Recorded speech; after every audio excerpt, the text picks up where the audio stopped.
Allez, ça y est, on y arrive. J-1 pour le... Eve à la planète entière le 29 avril dernier. Invité trié sur le volet, tenue haute couture, émotion, romantisme. Bref, une cérémonie magique et sans aucune fausse note. Ce week-end, c'est au tour de deux autres couples célèbres de se passer la bague au doigt. D'un côté, le prince Albert de Monaco avec l'ancienne nageuse Charlène Whitstock. De l'autre, le mannequin Kate Moss et son fiancé, le record Jamie Hinz.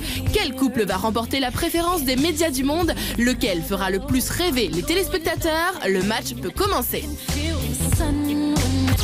Du côté des cérémonies, la fête monégasque se tiendra le 1er juillet à 17h dans la salle du trône du Palais Princier pour l'Union civile. Le lendemain, c'est dans la cour d'honneur de la forteresse des Grimaldi, aménagée telle une cathédrale à ciel ouvert, que se tiendra le mariage religieux.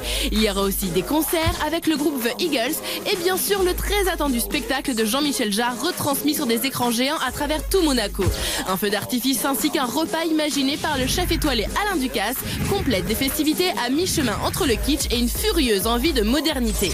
Rien à voir avec l'autre mariage du week-end, celui de Kate Moss. En guise de cérémonie, c'est un mini festival rock'n'roll de 3 jours que l'icône de mode a organisé. Déjà surnommé Mostock par les voisins en référence à Woodstock, la fête promet d'être phénoménale. Entre alcool, saucisses et rock'n'roll d'un côté et festivités grandioses et chic de l'autre, avantage à Monaco.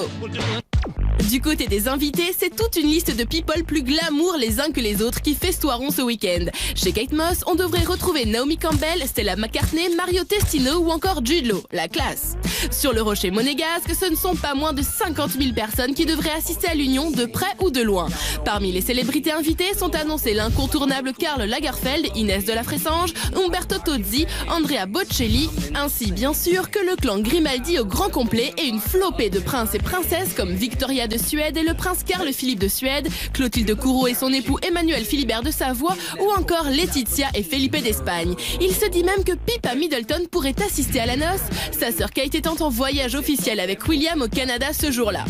Pour le prestige des invités, ce sont les monégasques qui ont l'avantage, surtout quand on sait que Kate Moss a prévu un important service de sécurité pour faire évacuer tous les paparazzis du coin. Nous n'aurons donc pas beaucoup d'images de la cérémonie à nous mettre sous la dent, dommage.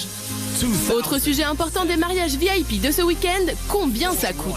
Du côté de Kate Moss, visiblement ce n'est pas un problème. Son budget est tout simplement illimité, surtout pour l'alcool. Le mannequin souhaite que ses invités restent sur place. Elle a donc prévu de nombreuses activités et plein de nourriture, a confié une source au tabloïd anglais The Sun. Albert et Charlène ont eux aussi la folie des grandeurs et l'on sait bien qu'à Monaco, l'argent n'est pas vraiment un problème quotidien. Le Parlement monégasque a ainsi prévu de dépenser 4 millions d'euros pour les noces, 3 fois rien. Il faut dire qu'un important dispositif est mis en place pour l'événement, notamment en matière de sécurité. Question finance, c'est donc une fois de plus Albert et Charlène qui remportent la partie. Résultat du match, Albert et Charlène seront les grands gagnants du week-end.